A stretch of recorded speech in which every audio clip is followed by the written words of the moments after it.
Morning students, मैं इस्माइल से प्रभा आज एक बार आपके साथ फिर से उपस्थित हूँ। बच्चों, पिछले कुछ वीडियोज़ में हमने सिंगुलर नाउन और प्लूरल नाउन के बारे में पढ़ा है और सिंगुलर नाउन से प्लूरल नाउन हम किस प्रकार बनाते हैं, हमने इन नियमों को भी जाना है।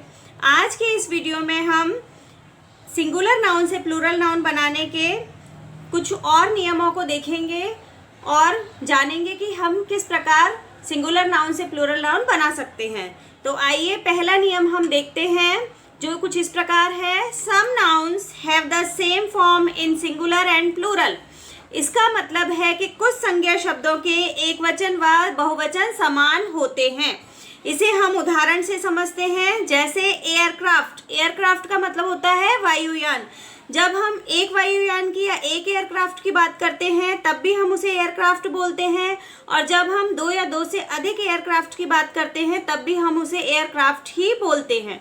इसी तरीके से बाइसन। बाइसन का मतलब होता है जंगली भैंस, यानी कि जब हम किसी सिंगुलर या एक जंगली भैंस के बारे में बात करेंगे तो भी बाइसन बोलेंगे, और एक से अधिक जंगली भैंसे के बारे में बात करेंगे तो भी हम उसे बाइसन ही बोलेंगे। इसी तरीके से कार्प, ये भी एक प्रकार की मछली है, बहुत बड़ी मछली होती है। जब ये सिंगुलर फॉर्म में है तब भी हम इसे कार्प बोलेंगे, और अगर बहुत अधिक संख्या में कार्प हैं तो भी हम उसे कार्प ही बोलेंगे। इसी तरीके से डियर। डियर मतलब होता है हिरण। जब आप एक हिरण के बारे में बात करते हैं तो भी आप उसे डियर बोलेंगे, और जब आप एक से अधिक हिरण के बारे में बात करते हैं तो भी हम उसे डियर ही बोलेंगे। इसी तरीके से फिश। फिश का मतलब आप जानते हैं मछली। जब हम एक मछली के बारे में बात करते हैं तो भी हम फिश बोलेंगे, और जब हम एक से अधिक मछलियों के बारे में बात करेंगे तो भी हम उसे फिश ही बोलेंगे। इसी तरीके से फ्रूट। फ्रूट मतलब फल।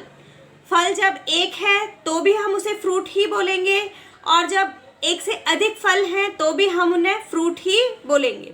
इसी प्रकार गोल्ड फिश, हमेशा सिंगुलर और प्लूरल फॉर्म में गोल्ड फिश ही बोली जाती है।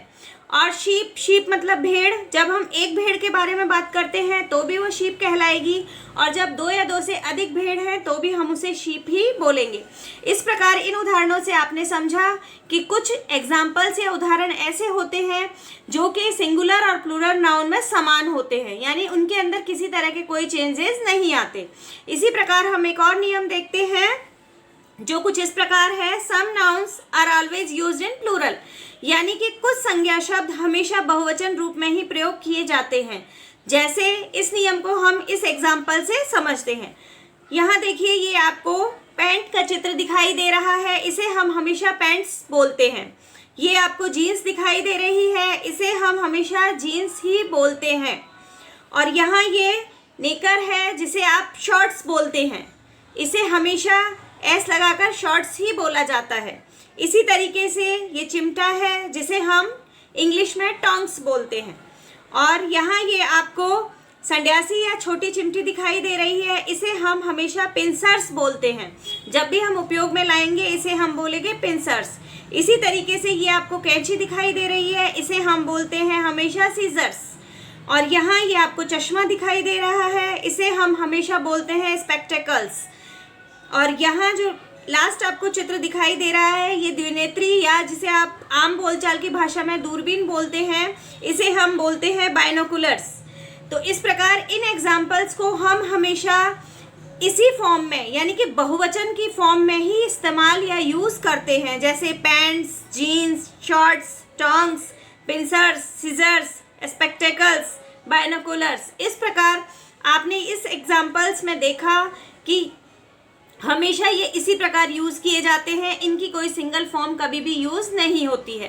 तो बच्चों, आज के वीडियो में आपने इन दो नियमों को देखा, समझा, इनके उदाहरण समझे। आप इस वीडियो को और ध्यान से देखें, इन एग्जाम्पल्स को समझें, कॉपी में इन्हें नोट करें और अपना वर्क करके मुझे ग्रुप पर सेंड करें। Thank you.